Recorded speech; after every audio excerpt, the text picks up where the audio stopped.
Welcome to Golconda Academy. In this session, we are going to analyze the questions which had been given in the Group 2 examination which had been held in December 2024.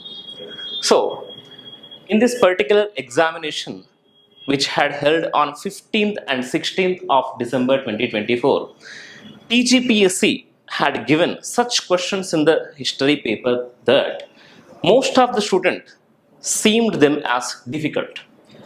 So, in order to tackle the examination, in order to crack those multiple choice questions, we need to find a logic. So, in this session, I'm going to explain you what is the actual logic behind them and how to solve them. So, my name is Chaudarapu Suryadeep, and in this session, I'm going to make these questions easy for you to understand, analyze, and solve ultimately. So, first, let us see the first question. Which of the following sites belong to Mahayana Buddhist establishment?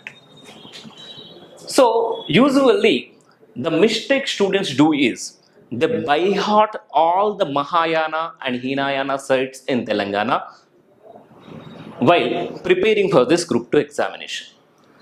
So, this path of by hearting the sites in a mere Mahayana and Hinayana division way is not acceptable because memory is not permanent. We need to catch the logic in this. So, here, if you find the four sites which he had given in the options, one is Pashigam, Kondapur, Thulikatta, Nelakondapalli. When students prepare by hearting the Mahayana and Hinayana sites, there is a chance that in the examination he may forget which site belongs to which sect of Buddhism. So, in order to make you easy, in order to make the preparation easy for you, we have come up with a path where you need to observe what are the excavated material in each site. If you go to Pashigam, so this Pashigam, archaeologists have found one Chaitya Graha and one Stupa Chaitya. Usually, the words which an average reader or an average learner understands is Stupas, Chaityas or Viharas.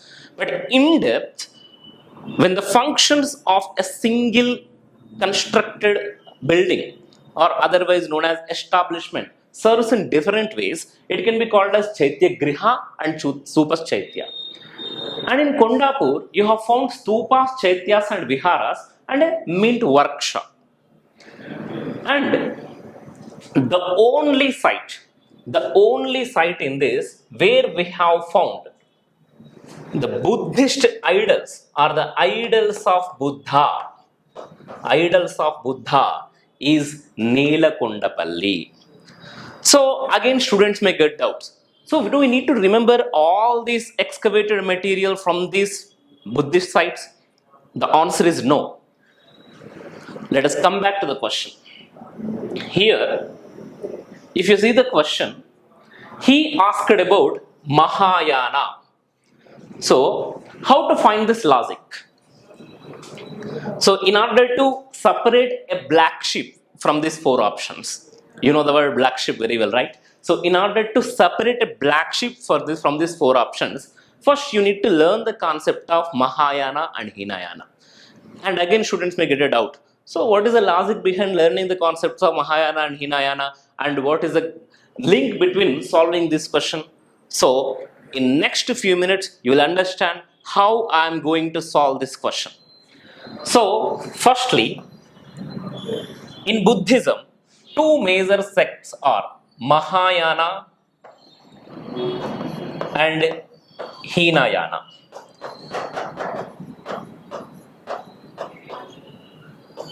This Mahayana sect in Buddhism is such a sect in which the followers of Gautama Buddha regard Buddha as a god and worship him in idol form.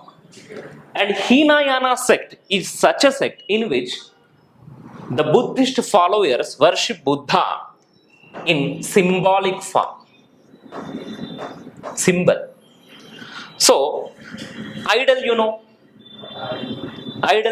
which is a statue or statue like other idol. So, apart from this idol, Buddha is regarded as God in this Mahayana Buddhism. But while coming to symbol worship, so Gautam Buddha's life was divided into such stages that, so at the time of his birth, he was symbolized as a lotus, and at the time of his leaving of palace, he was symbolized with a horse. And likewise, when he had got enlightenment, he was symbolized with a peepal tree. And one is lotus, and the next one is horse, and the next one is enlightenment, that is by peepal tree or bodhi tree, and the next one is dharma chakra parivartana, which is symbolized by wheel, and the last one is thupa, that is mahaparinirvana. So Hinayana Buddhists believe that, so they don't consider Buddha as a god, so they consider Buddha as a human being, so they worship it in symbol form. And as per the rules of Hinayana sect, they never go for worshipping of Buddha in an idol form. So, and apart from this, there are several differences between Mahayana and Hinayana that. So in Mahayana, so people strive for the salvation of other followers apart from themselves, and in Hinayana, people strive for the salvation of their self. So such differences exist. And the main difference is idol and symbol. So now coming to the logic of this question. In these four sites where you have found idols, so you can see in this slide, in Pashegaon you have found Chaitya Griha and Stupa Chaitya. And in Kondapur you have seen Stupas, Chaityas, Viharas and a mint workshop. In Dhulikatta there were Viharas and granaries. But in Nelakondapalli, apart from stupas, we have found idols in the excavated sites. The only site we have found idols is Nelakondapalli. So it is clear from this analysis that idols are worshipped in Mahayana Buddhism, not in Hinayana Buddhism. So the only site in this list is Nelakondapalli. So this is the way you need to crack these answers. This is the way you need to solve the questions in the examination. So if you go to other places where you will learn, so even after seeing this question, some coaching centers outside, they give Mahayana lists and they give Hinayana list of sites. So such by-hearting doesn't help you. So the logic behind is you need to understand the basic concept, and the references you can follow here is absolutely the Telugu Academy book published by the government of Telangana. One is, so I can give you reference books. So one is Telugu Academy. So Telugu Academy publishes books in both English medium and Telugu medium. And for BA syllabus of Usmania University, the Telugu Academy had published degree textbooks. And one is for competitive examinations, right? So Telugu Academy publishes books for competitive examinations and for OU syllabus of BA. So follow these books, and I am sure that the difference between Hinayana and Mahayana and the difference between these sites are present in the books published by Telugu Academy. Telugu Academy had published one book, Telangana History and Culture, for competitive examinations. And in that book, the details about these places are available. I repeat once again, it had published Telangana History and Culture for competitive examinations. And it had published books for degree, that is OU, BA syllabus of OU, where you will find the difference between Mahayana and Hinayana in the first year textbook itself. So this is clear that after understanding the concept, after getting the logic, it is easy to crack these questions not by hearting. So never follow those lists given by coaching centers where you need to by heart Hinayana sites, Mahayana sites. And what if you don't get a question in the next examination in that path? If you understand the concept, it would be good. So in Golconda Academy, we are going to give you such concepts. So after next few weeks, probably after 2 weeks, we are going to launch a new batch exclusively for Group 2 English medium, where we are going to teach you such logics which empower you to solve these MCQs in the examination. And going further, next question, which of the following is or are correct, he had given. So Arikesari II erected a triumph pillar at Kalapriam, and the statement B is Adityalaya was built at Vemulavada. So he had given in the options that both A and B are correct, neither A and B are correct, and A and only B. So after all these four options, you need to analyze. So second Arikesari. First you need to analyze who was second Arikesari. Second Arikesari was a ruler of Vemulavada Chalukya dynasty. Second Arikesari was a ruler of Vemulavada Chalukya dynasty. And Adityalaya was nothing but it's a sun temple. Adityalaya itself means sun temple. So let us see whether statement A is correct, statement B is correct, or both are correct, neither are correct. So let us go for analysis of this question.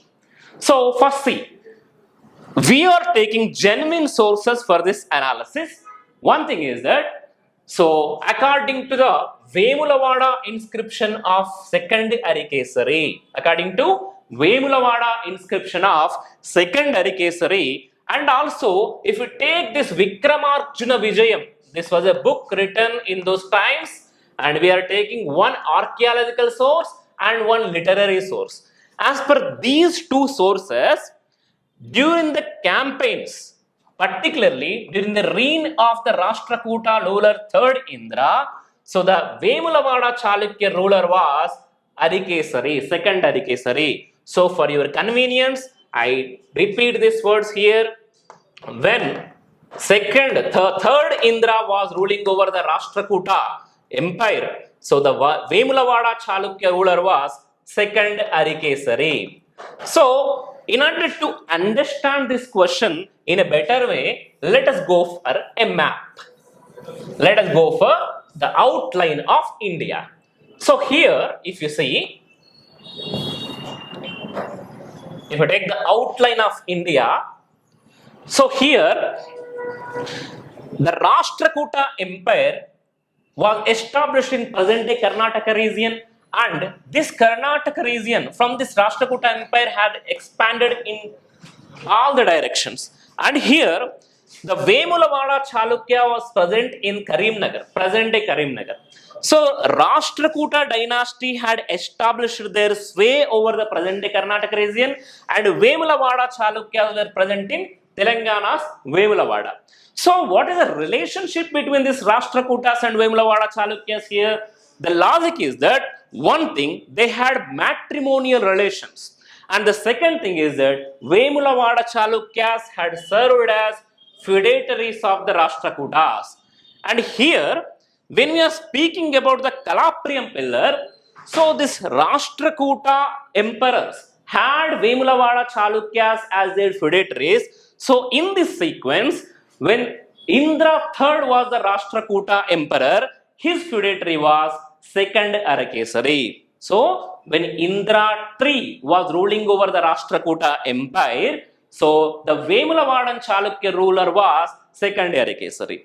So this Vemulavada inscription of Arikesari and the book Vikramarjuna Vijayam, both these sources tell that, so this Rashtrakuta Indra III had expanded his empire into the central and northern India, and beside him, second Arikesari had participated in this expansion or battles. So, but when we go for the Kambat inscription, that is Kambe inscription of 4th Govinda, where is Kambat? Kambat is in Gujarat. So you may get it out. What is the link of Gujarat here? When Rashtrakuta Empire was established in Karnataka, so it was expanded in central India, northern India, and they went up to the banks of Arabian Sea in Gujarat also, present day Gujarat. So there, one inscription was laid by 4th Govinda. Who was this 4th Govinda? Indra's son. So there is a difference between source number 1 and source number 2. So we get genuine information from source number 2 with a lot of description that from the Kambat inscription. What Kambat inscription says? So instead of Rashtrakuta Indra 3, it mentions Indra only. That means we can consider him as Indra 1.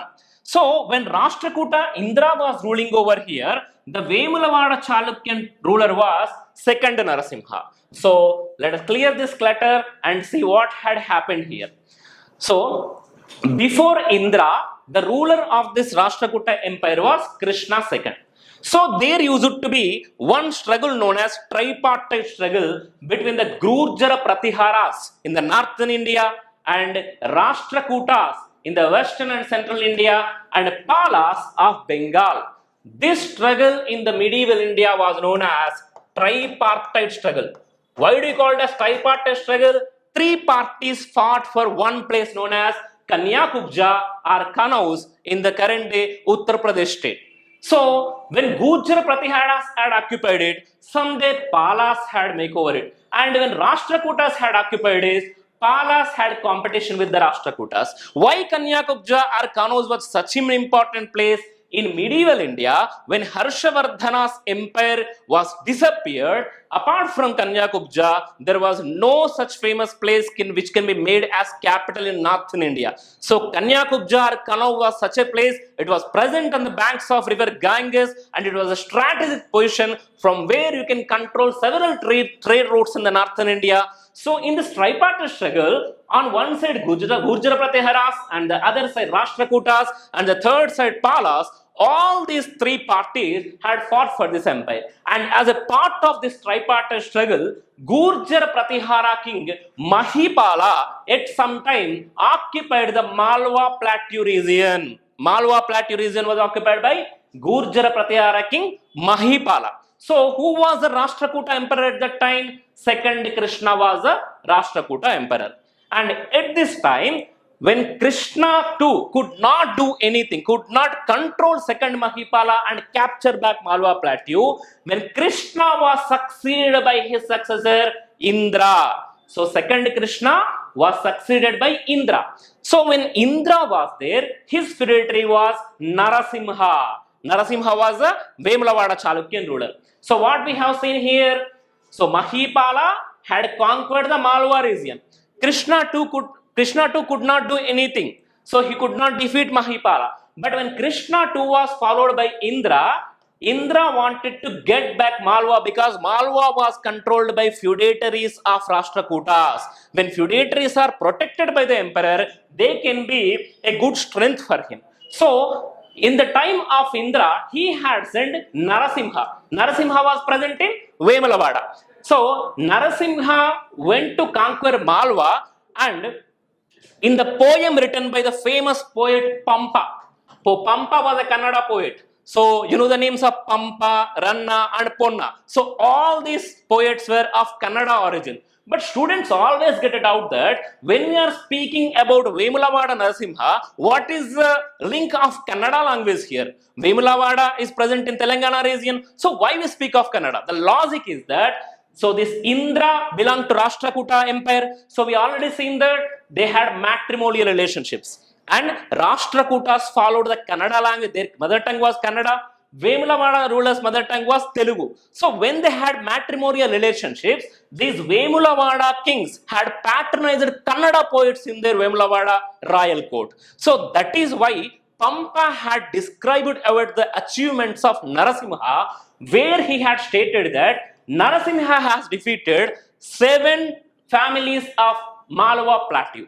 So it is clear that it was Narasimha who had conqueror here. So when we go back to the question, so it is present in the Pampa's literary evidences that, so this Kalapriyam pillar was erected by Narasimha, not Arikesari too. So we can consider this statement as wrong. Why this was wrong? So this triumph pillar, he had given in the examination as triumph pillar, but we can call it as victory pillar. So it was erected Kalaprida by Narasimha. So when he had erected it, we have seen that he had conquered this region. Apart from conquering Malwa, Narasimha moved northward. He had crossed the Yamuna river and he had crossed the Ganga river. In the Ganga river, Narasimha had bathed his horses. And after reaching Ganga river, he had returned back to Telangana. So while returning back to Telangana, at a place known as Kalapriyam, he had erected a pillar. That was the concept here. So in the examination, he had given you one statement where he had mentioned Arikesara name, but it is Narasimha, so this statement is wrong. And Adityalaya was built at Vemulavada. So we have already seen that Adityalaya meant sun temple. So we have a clear-cut evidence that during the time of Vemulavada Chalukyas, so one of the ministers of Vemulavada Chalukyas had built a temple for Aditya, that is sun god, at Vemulavada. So this statement is correct. So the answer would be the statement B only. So going for the next question. Which of the following not correct with regard to the organization of the army of the Velamas of the Rachakonda and Devarakonda? And he had given 4 different terms. One is Kai Jitagandru. So absolutely in Telangana language, Jita means salary. So the Jita root word is clearly visible here. But even if that, we are going to see the other options also, Ekkati. So in the Velama kingdom time, this Ekkati refers to soldiers handling heavy weapons like maces. So this statement is correct. So you may get it out. How to find out these answers? These are purely factual data. So by going to the types of soldiers in the Velama army, if you study the types of soldiers only, you can recognize these types of soldiers. So it's a purely factual data. So if you learn this factual data, you can answer the question. Otherwise, you can't do it. So Ekkati are the soldiers who handle maces. This is correct. And Selagola. So how to find out this? Selagola literally means standing up with a spear. Spear is a weapon which you can see like this in the movies. Spear. This is spear. Selagola means standing up with the spear. So he had already given that refers to the army using javelin as spear. This statement is also correct. And Vilukandru. What is Villu in Telugu language? So this is Villu. So the bow and arrow. Excuse me. So the bow and arrow. So this is Villu, and the people or the soldiers who use this Villu or bow are known as Vilukandru. So this statement is correct. So the only statement, so he had already given that not correct. The only statement not correct is Kai Jitagandru. So what is the logic here? Jitam means salary. So Kai Jitagandru were the soldiers who used to receive the payment daily or weekly from their emperor or ruler. I repeat once again, Kai Jitagandru means Jitagallu. The person, the soldiers who take money periodically. They used to take money on daily basis or weekly basis. So that's why they are known as Kai Jitagandru. So he is mentioning the name as catapults, Pashana Yantras. It is all wrong. So Pashana Yantras or catapults has nothing to do with Kai Jitagandru. So the term is based on salary but not on weapons. So the answer 1 is correct because he had given which of the following is not correct. This one statement is not correct. This is correct. This is not correct. So this is the answer here. So next, going to the next question. Man the following sessions of Andhra Mahasabha with the president of the session. So it's a challenging thing for some students because, as I said earlier, people use it to by heart these sessions and their president. Don't do that. So one thing you can do is what had happened in the first Andhra Mahasabha. So what are the resolutions taken, who are the president, and what is the charmisma of the president and where he was from. If you question like that and study all the Andhra Mahasabhas, you can remember some facts. If you by heart first Andhra Mahasabha, second Andhra Mahasabha, third Andhra Mahasabha, first president, second president, if you by heart like that, you won't remember anything. There is a lot of chance that you may forget it in a month or two. So let us go for this analysis. For 4th Andhra Mahasabha, so it was actually happened in Sirisilla. Sirisilla, so Rajanna Sirisilla is a district in nowadays, but in those days, that is during the times of Nizam, so the Sirisilla used to be a part of Karimnagar district. So 4th Andhra Mahasabha held in Sirisilla district in the year 1935. So here Madapati Hanumantarao. So we can take option 5. So Madapata Hanumantarao had presided over this 4th Andhra Mahasabha. So A becomes 5. So in this Sirisilla Mahasabha in 1935, so resolutions were taken such that all the proceedings of the Andhra Mahasabha should be proceeded in Telugu language only. That was a beautiful resolution which was taken in the 4th Andhra Mahasabha of 1935 in Sirisilla, presided over by Madapati Hanumantarao. And the 5th Andhra Mahasabha. So 5th Andhra Mahasabha was held in Shadnagar. So 5th Andhra Mahasabha was held in Shadnagar. Shadnagar was once upon in Rangareddy district. It was held in 1936. So this Shadnagar 5th Andhra Mahasabha was presided over by Konda Venkata Rangareddy, KB Rangareddy. So coming to 6th Andhra Mahasabha. So the 6th Andhra Mahasabha was held in Nizamabad. 6th Andhra Mahasabha was held in Nizamabad.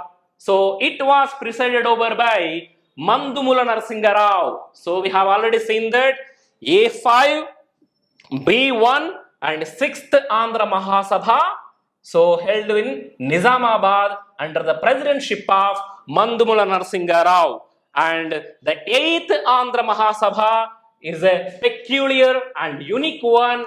It was held in Chilukuru. It is a Chilukuru present in Nalgonda. So do not be confused. Nalgonda Chilukuru is different. The popular Chilukuru is different. Nalgonda Chilukuru, this session was held in 1941. So if you observe the sequence, 4th, 5th, 6th, 1935, 1936, 1937. So all these Andhra Mahasabhas held in the consecutive years. That means 35, 36, 37, 1935, 1936, 1937. Since it is 8th session, it was held in 1941. So what is the unique nature of this 8th Andhra Mahasabha? It was presided over by Ravi Narayana Reddy, and the point to be noted here is that Andhra Mahasabha was divided into moderates and extremists. Moderates and extremists. In 1941, the Andhra Mahasabha was divided into moderates and extremists. So this is the reason why this session is known as a unique one. So it was presided over by Ravi Narayana Reddy. So I think the answer is clear. So A is 5 and excuse me. So B is 1, A is 5, B is 1 and C is 2 and D is 3. So this is the correct answer for this question. A5, B1, C2 and D3.